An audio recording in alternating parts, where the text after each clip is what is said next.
మీ ఎలాంటి వ్యాపార ప్రకటనలకైనా వెంటనే మా ఛానల్ సంప్రదించండి. ఓం సదాశివ సమారంభాం వ్యాస శంకర మధ్యమాం అస్మదాచార్యపర్యంతాం వందే గురు పరంపరాం. జ్యోతిష్ శాస్త్రాన్ని భావితరాల వారికి ప్రసాదించిన ఋషుల యొక్క పాదపద్మాలకి నమస్కారం చేసుకుంటూ, అలాగే నాకు ఈ జ్యోతిష విద్యను నేర్పిన గురువర్యులు జ్యోతిష బ్రహ్మ కీర్తిశేషులు శ్రీ ఈరంకి సూర్యనారాయణ మూర్తి గారు, సూర్యశ్రీ దైవజ్ఞ గారి యొక్క పాదపద్మాలకి నమస్కారం చేసుకుంటూ, ఓం శ్రీ మహాగణాధిపతి నమః, శ్రీ గురుభ్యో నమః, హరి ఓం. వీక్షకులందరికీ నమస్కారం. డిసెంబర్ నెల 7వ తారీఖు లగాయితూ డిసెంబర్ 13వ తారీఖు వరకు ఉండేటువంటి గ్రహగతుల ఆధారంగా ద్వాదశ రాసుల వారికి ఈ వారం ఏ విధమైనటువంటి శుభాశుభ ఫలితాలు కలగబోతున్నాయో ఈ కార్యక్రమం ద్వారా తెలుసుకుందాం. అందులో భాగంగా ఈ వారం ఉండేటువంటి గ్రహగతులను గమనిద్దాం.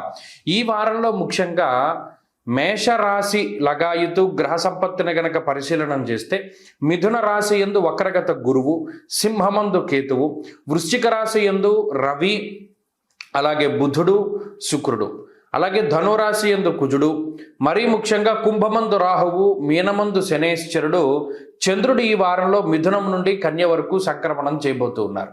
ఇటువంటి పరిస్థితుల్లో ద్వాదశ రాశుల వారికి ఏ విధమైనటువంటి ఫలితాలు కలగబోతున్నా తెలుసుకుందాం. అందులో భాగంగా మొదటిది మేషరాశి. మకర రాశి వారికి ఈ వారంలో ఉండేటువంటి గ్రహస్థితి చాలా అనుకూలంగానే ఉన్నది. మనం గత కొద్ది వారాలుగా చెప్పుకుంటూ ఉన్నాం, అనుకూలించేటువంటి గ్రహాల యొక్క సంఖ్య బాగున్నది. అలాగే చాలామంది మన మిత్రులు కూడా కామెంట్ల రూపంలో తెలియజేస్తున్నారు, ఖచ్చితంగా మేము ఆ మార్పును గమనించాము, మకర రాశి వారమైనటువంటి మేము మా జీవితంలో ఎదుగుదలని శుభాన్ని చూడగలిగామని. అది చాలా మంచి విషయము. ఈ వారంలో కూడా అదే మాదిరిగా గ్రహస్థితి ఉండబోతూ ఉన్నది.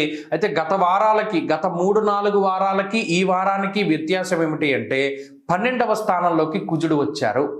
12వ స్థానంలోకి కుజుడు రావడం ప్రవాసం కార్యహాని స్యాత్ కాసరోగం ప్రపీడనం అన్నది శాస్త్రం. అక్కడ కొంత వ్యయస్థానముందు కుజుడు నిద్రని దూరం చేస్తారు, అలాగే ప్రయాణాలు చేసేలా చేస్తారు, ప్రవాసము ఒక ప్రాంతాన్ని వదిలి వేరే ప్రాంతానికి వెళ్ళేలా చేస్తారు. అలాగే ఇప్పుడు చూడండి, నిద్ర భంగం అవుతుంది అంటే ఇక్కడ షిఫ్ట్ మార్పు అయి ఉండొచ్చు.